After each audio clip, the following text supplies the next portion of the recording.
멈출 수 없었던 악마의 삶을 멈춰주셔서 정말 감사합니다.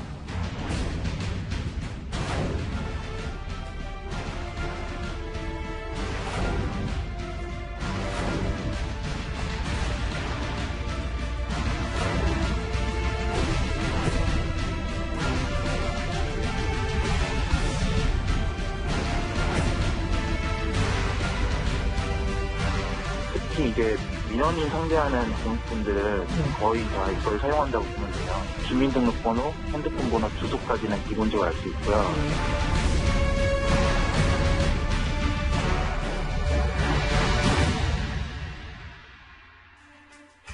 예, 지금부터는 성착취 대화방 박사방의 운영자 조주빈 관련 속보부터 짚어보겠습니다. 정말 기가 막힌 그의 과거 하나가 알려졌는데요. 먼저 조주빈의 목소리부터 듣고 오겠습니다. 멈출 수 없었던 악마의 삶을 멈춰주셔서 정말 감사합니다.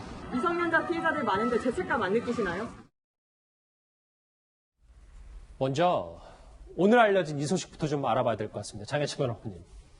글쎄요, 여러 가지 생각이 드는데 조주빈이 박사방 운영 직전에, 그러니까 2년 전에 인천에서 경찰에게 감사장을 받은 적이 있었네요. 네, 당시 인천 남부경찰서였는데 2018년 1월에 보이스피싱 인출책을 검거하는 데 조주빈의 제보가 도움이 되어서 감사장이 나갔던 것은 사실이라고 합니다. 그 당시 2018년 1월이면 예. 조주빈이 이른바 박사강을 개설했던 2018년 12월 기준으로 11달 전이거든요. 이때 조주빈의 신분은 이제 대학생이었습니다. 그리고 이 보이스피싱 인출책을 검거한 것을 자랑하던 인터넷 게시판에 게시글도 본인이 올려놨어요. 이런 사실로 미루어 봤을 때 조주빈이 과거부터 이런 보이스피싱 조직이나 이런 사람들이 활동하는 온라인 커뮤니티, 텔레그램 방 등에 대해서 상당히 많이 활동을 하면서 비교적 많은 지식을 갖고 있었던 게 아니었나. 예. 대학생 시절에는 이렇게 나름 이 보이스피싱 조직을 검거한 일도 하면서 감사장을 받는 쪽으로 오히려 그러한 지식들을 썼다면 대학을 졸업하고 계속 무직 상태로 있고 본인의 어떤 오프라인에서의 열등감 등이 이 무직 상태인 기간과 겹치게 되면서 잘못된 방향으로 불과 1년도 안 되는 시기 안에 잘못된 방향으로 번져가면서 11개월 뒤인 2018년 12월에는 이 박사방을 개설하게 됐던 것이죠. 오 교수님, 저하고 화면 같이 보실게요. 네.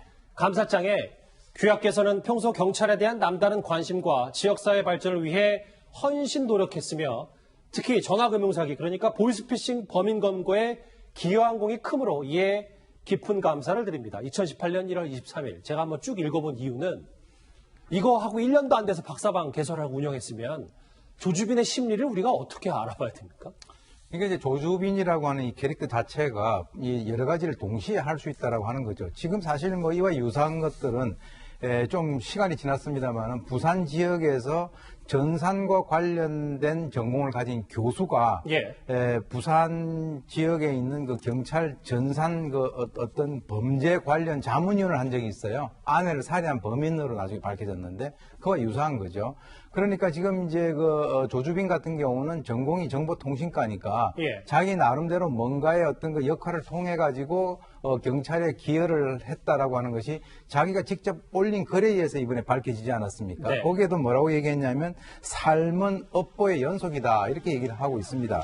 근데 이제 가장 중요한 것이 인간의 우리 욕구 중에서 잘 아시겠습니다만 이 마슬로우의 인간 욕구 5단계 중에서 4단계가 존경의 욕구라는 게 있어요. 존경받고 싶은 욕구. 그 남으로부터 인정을 받고 싶은 인정 욕구. 그러니까 이것은 어떤 거하고 굉장히 그 맥을 같이 하느냐 하면은 이 사람이 그 학교 다닐 때 학보사 기자, 편집국장 한 거, 그리고 개인적으로 사회봉사를 한 거, 경찰의 수사에다가 적극적으로 협조를 해가지고 어떤 감사장을 받는 거, 이런 것들이 이 조주빈에 있어서의 그 어두운 면에서의 또 다른 면, 그것을 이용을 해서 자기가 남에게 과시를 하려고 하는 그런 어떤 그 존경의 욕구가 일부 작용을 했다 이렇게 봅니다. 나 이 정도 급 되는 사람이다. 그렇습니다. 라는 거를 이런 감사장 받고 보이스피싱 검거에 기여하면서 충족을 한 거고. 개인 그 블로그에다가 그 올렸죠. 그래서 많은 사람들이 그걸 보게 만들었죠. 참 기막힌 과거 하나가 드러났는데요. 그런데 전문가들은요, 이 집단 성착취 대화방 범죄는 그 어느 날 갑자기 터진 일이 아니라고 입을 모읍니다.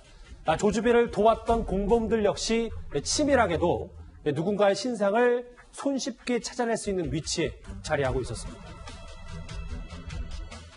자기만의 세계라는 게 있는 느낌이라서 대화도 전혀 안 통했고 친구를 있냐 이러니까 친구도 없다고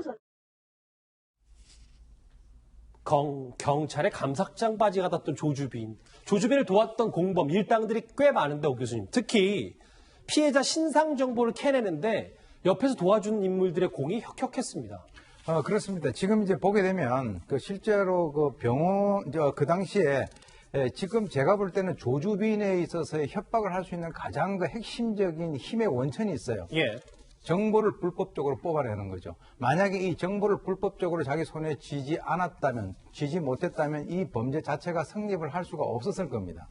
그런데 지금 이제 공익근무요원이 있는데요. 이 공익근무요원이 이미 여러 차례에 있어서의 관련 범죄가 있었다는 겁니다.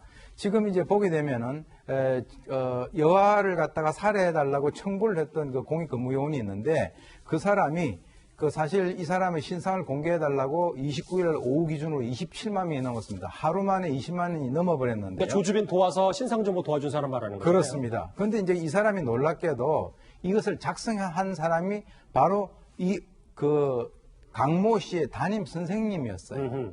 여자분인데요. 그런데 이제 굉장히 오랜 기간 동안 담임 시절부터 자기에 대해서 협박을 갖다가 해왔었다. 그래서 실제로 이제 그것을 문제를 삼아가지고 나중에 상습 협박 혐의로 구속이 돼가지고 징역 1년 2월의 어떤 선고를 받게 되고요. 그리고 2019년 3월에 출소를 하게 됩니다. 그 이후에 강 씨가 바로 이 조주빈에게 그 여성의 아이를 살해해달라고 청부 살인을 갖다가 의뢰를 하게 되는 거죠.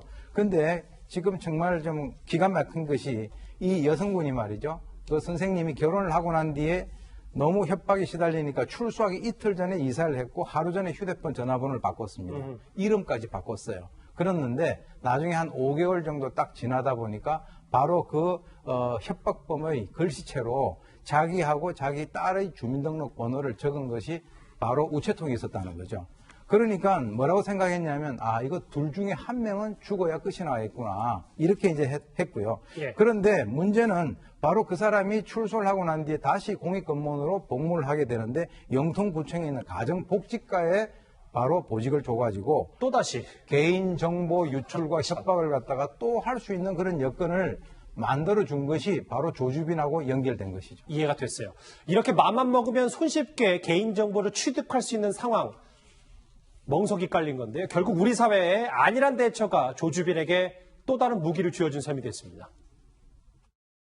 특히 민원인 상대하는 공익분들은 거의 다 이걸 사용한다고 보면 돼요.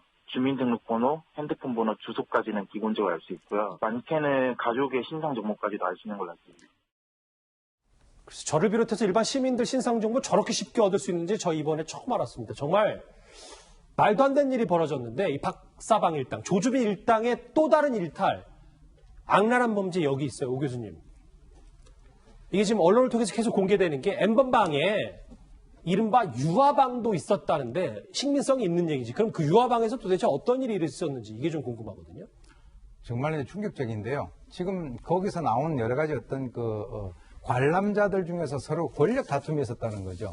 그것은 뭐냐면 나는 여고생이 더 좋은데 왜 자꾸 유아와 관련된 것을 올리느냐. 그 말은 다시 말해서 유아와 관련된 그런 어떤 음란 영상들이 또는 사진들이 올라왔다라고 하는 그런 의미죠. 그래서 지금 저는 개인적으로 이렇게 생각을 합니다. 이전에는 부모들이 아이들을 관리를 하는데 컴퓨터를 거실에다 갖다 놓으라고 그랬어요. 지금 그거 아무 소용이 없습니다. 지금은 그게 통하지 않고 휴대폰을 가지고 다 하게 되는데 우리나라에서 인터넷 같은 거 올리는 걸 보면은 지금 제가 인터넷을 봤을 때 신문사들하고 이렇게 링크를 해서 들어가면 근친상간과 관련된 이런 만화 같은 것들이 막 뜨는데 사실 그거 다 우리 어른들이 알고 있거든요. 그 알고 있으면서 지금까지 거기에 대해서는 침묵을 해왔단 말이죠. 이거 나하고 직접 관련성이 없으니까. 그러는 가운데 한쪽에서는 정말 너무나 처참하게 무너져가는 정말 이제는 어린 아이들까지도 영유아에 대한 것까지도 올라오고 있다는 것을 이번 사건을 통해서 우리 국민들이 확실하게 인식을 하고 있는 그런 상황이죠. 오 교수님 짧게 하네요. 왜냐하면 우리 성착취 영상 여기에 피해자들 중에 미성년자 있었던 게 정말 충격이었는데 여기에 한 발 더 들어가면 유아방까지 있었다는 거를 짧게 좀 어떻게 그 내용을 보게 되면 그 영유아를 자기 어떤 부모들 모르게 추행하고 폭행하는 방법이 이런 방법이 있다라고 하면서 거기에 있는 관람자들이 낄낄대고 있는 그런 것들이 보이는데요. 예. 거기에 있는 사람들이 지금 이제 다 이번에 그 박사방에 관련돼 있는 그런 그 관전자들이죠. 그러니까 정말 어떻게 보면은 갈 때까지 갔다 이렇게 저는 봅니다. 알겠습니다. N번방엔 유아방도 있었다. 그리고 조주빈의 과거 경찰의 감사장까지 받았던 사연 하나하나 만나봤습니다.